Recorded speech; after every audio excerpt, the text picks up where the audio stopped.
In this video, I'll break down the secrets how to get a green card through a job offer and an employer. Stay tuned, I'll see you on the other side.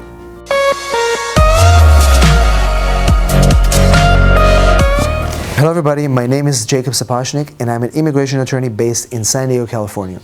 In this short video, I'm just going to cover in general what it takes to get a green card through an employer and a job offer. So there are many ways to get a green card, through starting a company, through being an entrepreneur, person of exceptional ability.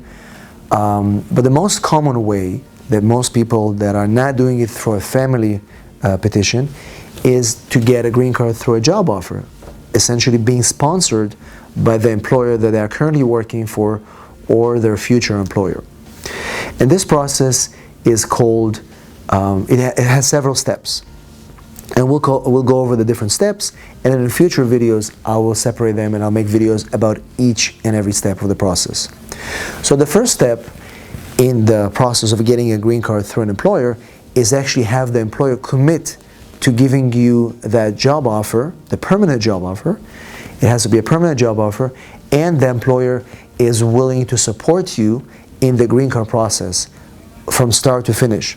And the reason is because not only that employer has to sign the forms, be involved in all the recruitment process and everything else that we're going to describe, but also they have to be paying most of the fees that are involved in the process, including the lawyer fees.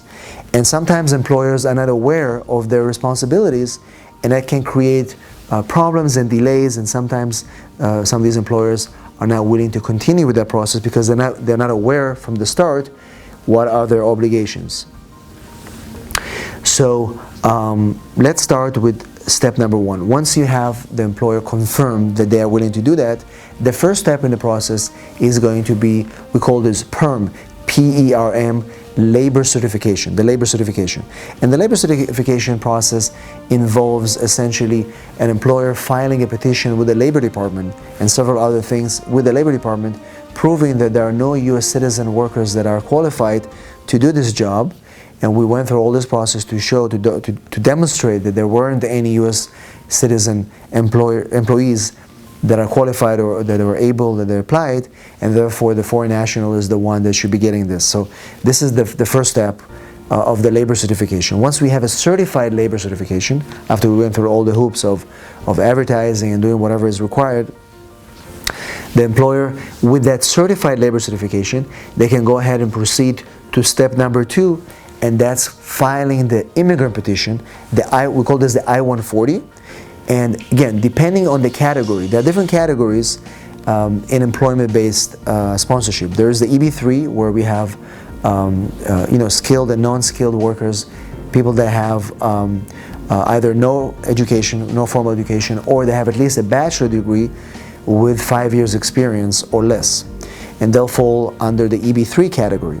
And when you are applying under those categories, it's important to look at the visa bulletin to see if there are current numbers for you to be able to get your green card. If there are if your numbers are not available, then you're not able to adjust your status.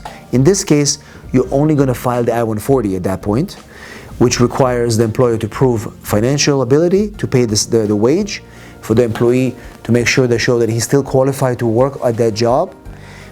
So we look at his qualifications, at his experience, at what he does for work. Employer will provide financial documents, pay stubs, tax returns, and if all those are met, then the I-140 will be approved. If their visa numbers are available, then the employee will have the option to file a concurrent adjustment of status application for 85 as well. If not, just the I-140 is filed. If somebody is in EB-2 category, most of those are current. But if you are from China, the Philippines, Mexico, those are usually backlogged, and there are many ways to overcome that and strategies what to do if your visa numbers are not available. But assuming that they are available, you can file the I-140 and the 45 concurrently. If not, you just file the I-140. Once the I-140 is approved and your visa numbers are available, you can go ahead and file the adjustment of status, the 45, and that is the final step in the process. Typically, when you do file the I-140 or the 45, immigration may request more evidence, and if that's the case, you'll have to respond, and hopefully the case will be approved. But that's in general the process to file a green card through an employer.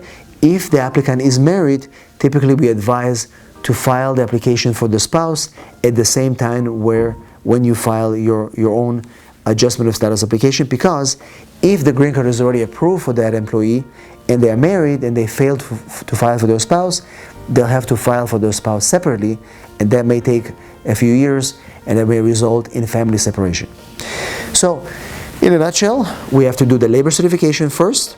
Once that's approved, we can move to the I-140 stage, and once that's approved, we can file the 485 adjustment of status, or if visa numbers are current during the I-140 stage, then you can file those concurrently. Again, if you have any questions about this process, and if it makes sense or if it doesn't make sense, if you have questions, just post them in the comments. You can email them as well to me, and hopefully you enjoyed this video. It makes more sense. I'd love to hear your feedback, and I'll see you at our next video. Thanks for watching.